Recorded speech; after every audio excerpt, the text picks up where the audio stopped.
Thank you, Senator Scott. Senator Paul. I'd like to begin by wishing a speedy recovery to the 2 police officers in Louisville who were shot yesterday in the line of duty. I joined Senator Scott and others in saying that we have to appreciate our police more generally. They're protecting us from the vandals, the marauders, the arsonists in our cities. And it's not just the Democrat proposition of defunding the police that threatens us. It's also the idea that if we don't appreciate our police, we won't have more volunteering to become policemen in the next generation. So I think it's absolutely imperative that we do show our appreciation for these people who are risking their lives to keep us safe. My wife and I know about this personally. As you saw from the video going into this, we were attacked by a mob in D.C. just a few weeks ago.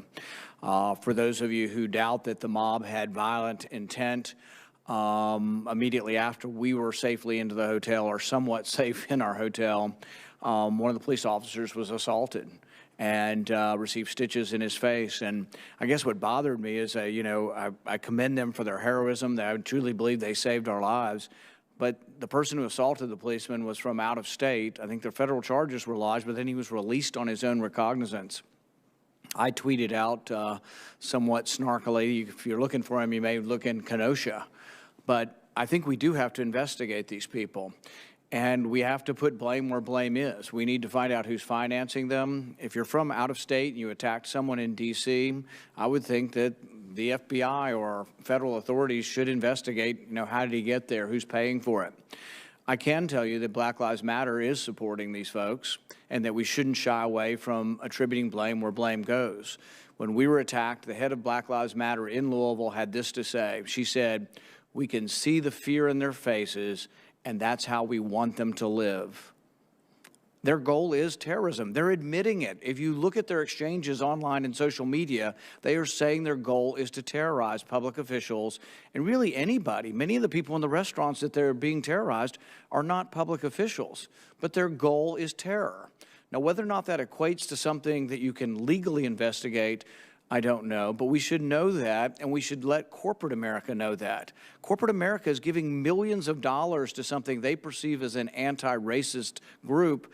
In reality, it's a group that is funding terror and funding terrorists to go from city to city. I don't think probably anyone can comment directly on the police officer that was assaulted that was protecting my wife and I. But I guess in general, Director Wray, does a police officer being attacked by someone who came from another state, do you think that can fall under the purview of the FBI? Is the FBI in general investigating cases like this where people from out of state are doing something you would think it would be a local crime to be investigated, but if they're from out of state, is there a federal angle to an investigation?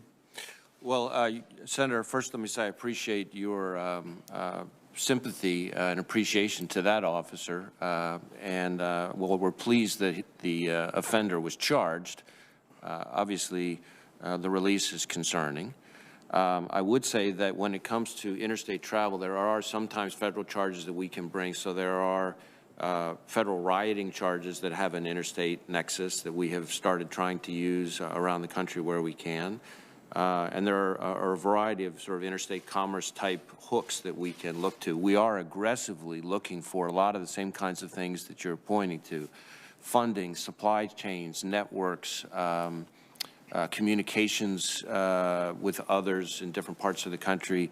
And certainly the interstate travelers are often some of the most serious offenders. I know that in Portland, for example, there were a couple of individuals that I can think of off the top of my head who were coming from a different state, who were in one case threatening to blow up a building, and in another case attempting to attack a building, and charges were brought in both of those instances. So wherever we can find a tool or a legally available weapon to go after those people, we're going to use it, because while there are certainly a large number, even a majority of people out there who are protesting peacefully, it doesn't take very many.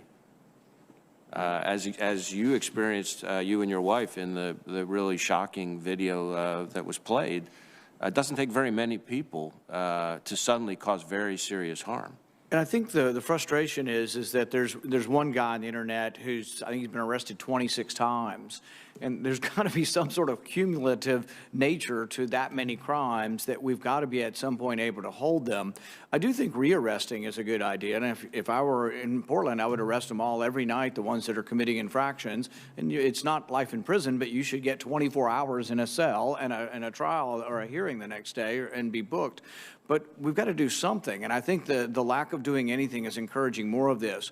The people who were in the mob that attacked us, within, like, you know how the internet works, within 20 minutes, people are isolating their faces and saying, here's a picture of him in Louisville, here's a picture of him in Memphis, here's a picture of him in Portland. So there is some connection, and it costs money, you know, to travel places. And there were dozens staying in hotels near the White House that average over $500 a night. So I think it's important that we look at it.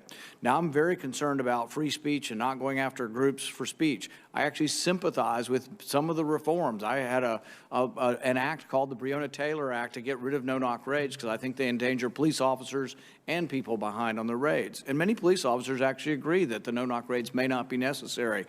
But at the same time, if the trail leads to Black Lives Matter, there's an important public service to the corporations who think they're giving money to a peaceful protest or to a peaceful anti-racial group need to be aware if they're being flown around. So there's an important, I think, call to not having more money flood into a group if that's what's happening. And so all I would say is that we should not be afraid of you know, allegations that this is just a peaceful group so we can't touch them, that we do need to trace the money from people who are committing crimes. And if it's coming from an organization that may have multi-purposes and say they have a First Amendment right, they don't have a right to fund mayhem. And I hope it will be pursued. And you feel free to respond to that or not. Well, thank you, Senator. Just two quick points. One, couldn't agree more on the repeat offender aspect of it. And one of the things that we're doing in Portland and in other places is trying to work with our state and local partners to essentially identify who is it who's just going in and out of the state and local system, either because they're getting released on bail or otherwise, and prioritize those individuals to see if there's some federal charge, because often that can result in detention and more stiff sentences. And then on the funding piece, following the money is kind of our bread and butter. It's something we're looking at, as I said, including, which I think goes to a little bit to your last point, including situations where somebody might be misrepresenting what it is they're fundraising for, right? So certain crowdsourcing activities where somebody contributes thinking they're giving for something that's First Amendment activity, but in fact is maybe being used for something else that's much more pernicious. And so we're looking at that too. And just one quick final comment. The people who are being hurt the worst are the people who live in these communities. So the people who say, I want to help people in the poor sections of Chicago or the poor sections of D.C. need to realize when you burn down the last pharmacy, when you burn down the last McDonald's or Walmart, that it hurts the people who live there, and many of these businesses won't get back. And that can't be emphasized enough from a humanitarian point of view. We've got to end the violence because you're hurting the very people you think you're trying to help. Thank you.